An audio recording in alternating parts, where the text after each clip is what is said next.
안녕하십니까. 거의 한 달 만에 인사드립니다. PS 베트남 김영환 팀장입니다. 근 2년간 세계에서 가장 큰 증시 상승률을 보여준 베트남이 최근에 조정받고 있습니다.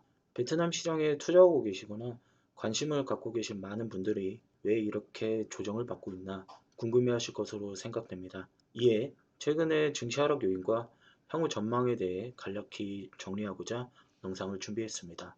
2020년 코로나 발생 이후 약 2년간 견고하게 상승하던 베트남 증시가 1월 조정을 지나 4월 조정을 받으며 1400포인트를 하락 돌파했습니다. 어제자 22일자 기준으로 4월 한 달 동안 약 7.6% 하락했습니다. 이 지수 1400포인트는 시장이 한참 상승하던 작년 10월 말 이후 약 반년 만의 일입니다. 올해 시장은 1월, 4월 크게 두 번의 조정이 있었습니다. 그 중심에는 두 개의 부동산 기업이 있습니다. FLC 그룹과 떤황민 그룹이라는 곳인데요. FLC는 상장되어 있는 회사입니다. 베트남 여행을 와보신 분들이라면 아실 수도 있습니다. 베트남 주요 관광지에 리조트를 운영하고 있고 한때 인천과 다낭을 오가기도 했던 밤부에어웨이라는 항공사를 가지고 있는 기업이죠. 이 두 기업이 베트남 증시에 어떤 영향을 미쳤는지 알아보겠습니다. 올해 1월 FLC 그룹의 회장이 주식 매도 공시를 위반하는 일로 과태료 처분을 받게 됩니다. 그리고 이 떤황민 부동산 회사는 올해 1월에 뜨겁게 달아오른 호치민 토지 경매 시장에 찬물을 끼얹는 일을 벌이게 되는데요. 조금 더 자세히 말씀드리면 올해 초 호치민 중심가 바로 옆에 위치한 뚜띠엠 지역, 이 지역에 토지 경매가 있었는데요. 이 해당 경매에 있던 호황민 그룹이 호치민 사상 최고가의 경매 가격을 입찰하면서 낙찰을 받습니다. 사상 최고 가격이라 한때 이슈가 되기도 하였는데요. 근데 이 기업이 갑자기 토지의 낙찰을 포기하면서 기대를 모았던 뚜띠엠 지역의 개발 호재가 무산됩니다. 이 두 이슈가 맞물려서 1월에 중소형 부동산주와 투기주를 중심으로 한 지수의 조정이 있었고 4월에는 이 두 사건의 당사자인 FLC 그룹의 회장과 떤황민 그룹의 회장이 구속된 사건이 벌어지면서 이게 트리거가 되어 다시 한번 시장에 조정이 왔습니다. 이 두 이슈를 각각 나누어 조금 더 자세히 살펴보겠습니다. 첫 번째로 FLC입니다. 1월 공시 위반 혐의로 과태료 1000만 동, 그러니까 한국 돈으로 50만 원의 벌금형을 받은 FLC 회장은 올해 4월에 공시 위반 혐의에 주가 조작 혐의까지 더해져 구속됩니다. FLC는 자신의 회사 FLC 외에도 ROS, GAB 등 여러 관련 회사 주식들이 있는데 이 주식들의 주가를 조작했다는 혐의입니다.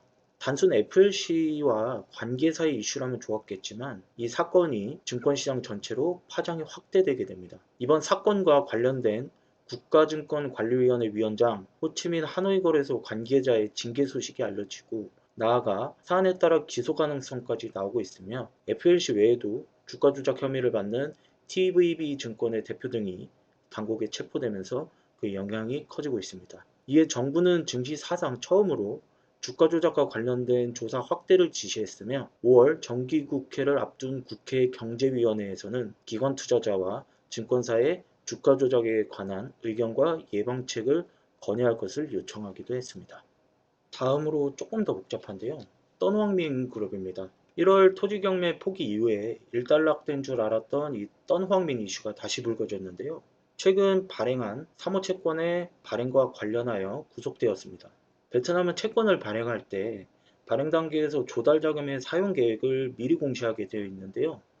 이 떤황민 그룹이 조달한 자금이 사용 계획과 다른 곳에 사용되었다는 혐의, 즉 투자자 기만 행위로 구속되었습니다.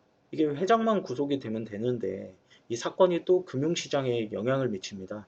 이 베트남 정부 당국에서는 이 떤호황민 그룹이 발행한 사모채권 총 9건, 총 4억 5천만 불 규모의 채권 발행을 무효하게 됩니다. 채권 발행을 취소시킨 건데요. 알려진 바로는 두 개의 시중은행과 떤호황민 그룹의 자회사가 매수한 것으로 알려져 있는데 이번 사건을 통해 다른 은행들도 이러한 부실채권을 보유하고 있지 않을까 하는 우려감, 즉 은행업 전반에 대한 부실채권 증가 우려감이 발생합니다. 게다가 국회의장이 최근 중앙은행과 재무부에 회사채의 발행 현황과 향후 야기될 부실 부채의 가능성 등을 평가해서 이를 레포트로 제출하라고 요구를 하면서 우려감이 확대됐습니다. 또한 정부는 이러한 사태를 막기 위해 채권 발행에 대한 관리 감독을 강화하겠다고 발표했고요. 따라서 부동산 업체들의 채권 발행을 통한 자금 조달이 어려워질 것이다 라는 전망이 나오면서 부동산 주식과 투기 종목들이 급락합니다. 이 두 사건으로 인해서 관련 주식들과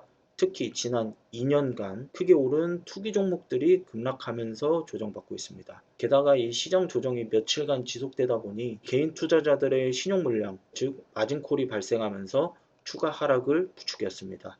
이 주가 차트는 좀 전에 말씀드렸던 FLC랑 관계사 ROS의 주가 차트인데요. 베트남에서 대표적으로 여겨지는 투기 종목들입니다. 보시면 1월 조정 시에 하한가를 기록하면서 크게 조정을 받았었고요. 그리고 이번 4월 달에도 지금 크게 다시 한번 조정을 받으면서 하락하고 있는 모습을 보이고 있습니다.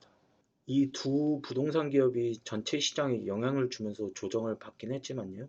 이 하락은 단기적일 것으로 예상하고 있습니다. 우선 미국의 금리 인상 이슈나 그 영향보다는 베트남 국내의 일부 부동산 기업에서 촉발된 이슈이기도 하고 코로나 이후 빠르게 회복 중인 기업 실적 등 베트남의 경제와 기업의 체력은 아직 탄탄하기 때문입니다. 1분기 경제 성장률 5%, 물가 상승률 1.9%, 특히 물가 상승률 같은 경우에는 최근에 미국이나 인플레이션 이슈가 많이 있는데 아직 베트남은 정부 목표인 4%보다 매우 안정적인 1.9%의 물가 상승률을 기록하고 있습니다. 이 밖에도 환율 등 베트남의 매크로 지표는 매우 양호합니다. 아울러 이 코로나 이후에 베트남이 하늘길을 개방하는 등 경제 정상화를 위한 노력을 하고 있고 그 효과가 올 하반기부터는 본격적으로 나타날 것으로 보고 있습니다. 특히 관광이나 레저, 소매 판매 중심의 경기 회복을 예상하고 있습니다. 작년 3분기 전례 없던 외출 금지령 등 정부의 코로나 확산 방지를 위한 노력의 대가로 최악의 3분기 GDP 성장률을 기록한 이후에 올해 3분기에는 그 기저효과도 있겠지만 최대 10%까지의 경제 성장이 가능할 것으로 예상됩니다. 올해 세계 경제의 성장이 둔화될 것이라고 전망하고 있는 것과는 반대로 이 베트남은 작년보다 올해가 좋고 상반기보다 하반기가 좋을 것으로 예상됩니다. 또한 역사상 최고치를 갱신한 3월 신규 증권 계좌 개설수 21만 개 기록과 같이 시장에 새로운 투자자들이 계속 유입이 되고 있고 증시 조정기에 순매도로 돌아섰던 외국인 투자자들이 이번 주 들어 저가 매수로 유입되면서 순매수 금액을 늘려가고 있다는 점도 긍정적입니다. 따라서 금번 2분기 초에 조정이 끝나고 나면 다시 상승 추세로 전환할 것으로 예상됩니다. 이 회사채 발행 관리 감독의 강화, 주가 조작, 조사 확대 등 정부의 강력한 시장 조작 행위에 대한 대응은 향후 주식시장이 더욱 발전할 수 있는 계기가 될 수 있다고 보여지며 특히 최근 2년간 시장을 주도해온 일부 투기 종목에 두 번에 걸친 큰 하락과 손실을 경험하면서 중소형 투기 종목으로 흘러갔었던 투자자 자금들이 향후에는 펀더멘털이 좋은 우량한 중소형주로 흘러들어가는 투자 패턴의 변화를 불러일으킬 수 있는 사건이 될 수 있다고 보여집니다. 이상으로 최근 시장 하락과 관련한 설명을 마치고 다음번에는 더 새롭고 더 유익한 자료와 함께 찾아뵙겠습니다. 감사합니다.